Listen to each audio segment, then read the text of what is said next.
पहलवान सास मधु की शादी के कुछ सालों में ही उसके पति की मृत्यु हो जाती है, जिसके बाद उसके ऊपर सास की जिम्मेदारी आ जाती है और वो अब अपनी सास के साथ घर में अकेली रहती है। मम्मी नाश्ता बना दिया है, टाइम से खा लेना। दोपहर का खाना शीला आकर बना देगी। मैं ऑफिस जा रही हूँ। अरे क्यों उस टेप रिकॉर्डर पर पैसे खर्चा करती हो? इतना काम मैं खुद भी कर सकती हूँ। हाँ हाँ बिल्कुल, आधे समय तो जोड़ों के दर्द की दवाई खाती हूँ और फिर काम करने की बात करती हो। दवाई खाती हो तो क्या, मैं अभी भी अकेली 10 पर भारी हूँ। हाँ हाँ मैंने मान लिया। मधु घर से चली जाती है, जिसके बाद सास नाश्ता कर दवाई लेकर टीवी देखने बैठ जाती है। दोपहर को शीला घर आती है। अरे क्यों माँ जी, आज किस बात से मेरी नौकरी बची? अरे चल, ज्यादा बक बक मत कर, काम कर अपना। शीला खाना बनाने लगती है और सास वहीं पास में बैठ जाती है। माँ जी, मैं तो हमेशा ही बोलती हूँ दीदी की दूसरी शादी करा दो। कब तक आप दो औरतें घर में अकेली रहोगी? आजकल माहौल भी बहुत खराब है और फिर दीदी की उम्र भी तो निकली जा रही है ना। तेरा नाम टेप रिकॉर्डर सही रखा है मैंने। तेरी एक ही बात को रिपीट मोड पर चलाने से वो पूरी नहीं हो जाएगी, इसलिए मेरी बहू से ज्यादा खाना बनाने पर ध्यान दे, नहीं तो कहीं वो भी तुझसे मुंह ना फेर ले और नौकरी चली जाए। क्या माँ जी, आप भी हमेशा मेरी नौकरी के पीछे ही पड़ी रहती हो? तो क्या तेरे पीछे पड़ूं? इसी तरह दोपहर से शाम हो जाती है और शीला अपना काम खत्म कर वापस चली जाती है। अब अकेली सास एक बार फिर टीवी देखने बैठ जाती है, जिसकी थोड़ी ही देर में मधु घर आ जाती है और सास बिना कोई देर किए शीला की बातें उसे बताने लगती है। मम्मी, आप भी ना किसी बच्चे से कम नहीं हो, जिसके पास हमेशा शीला को लेकर कोई ना कोई बात रहती ही है।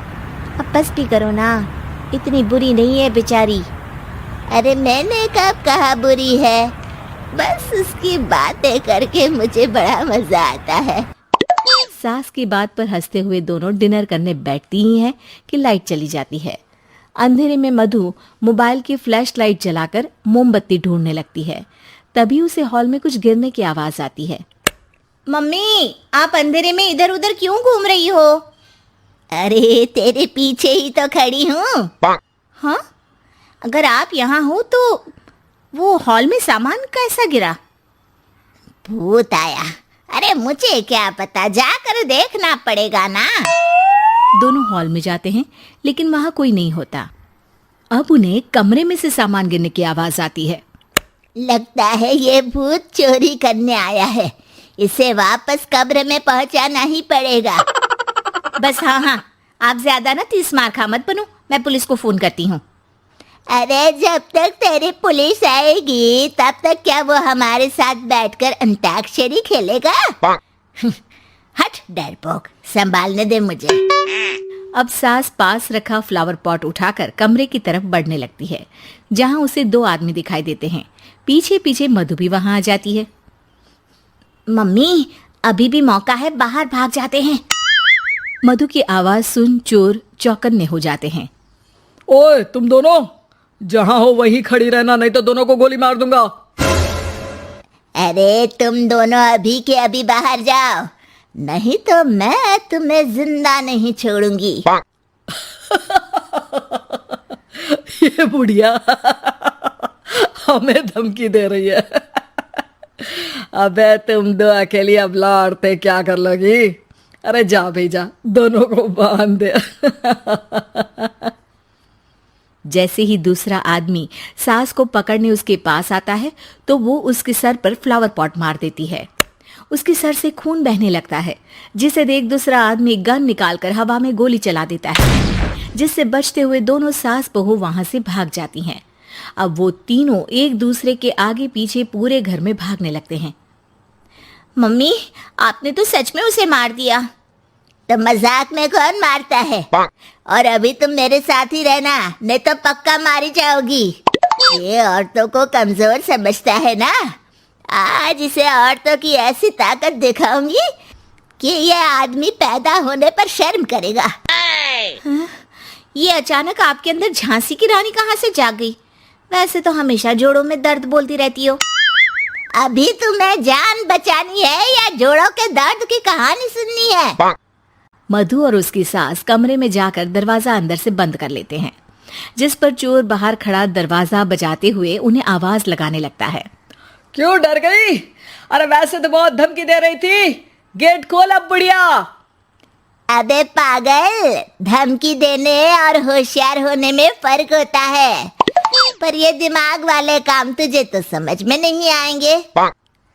रुक, अभी तेरा दिमाग ही बाहर निकालता हूँ। ये कहते हुए चोर गोली चलाने ही वाला होता है कि सास अचानक दरवाजा खोलकर उसके मुंह पर परफ्यूम डाल देती है, जिससे चोर गन फेंककर दर्द से चिल्लाने लगता है। मम्मी, अरे बहुत दर्द हो रहा है, कोई बचाओ, इसे हटाओ प्लीज, मैं किसी को कुछ नहीं करूंगा।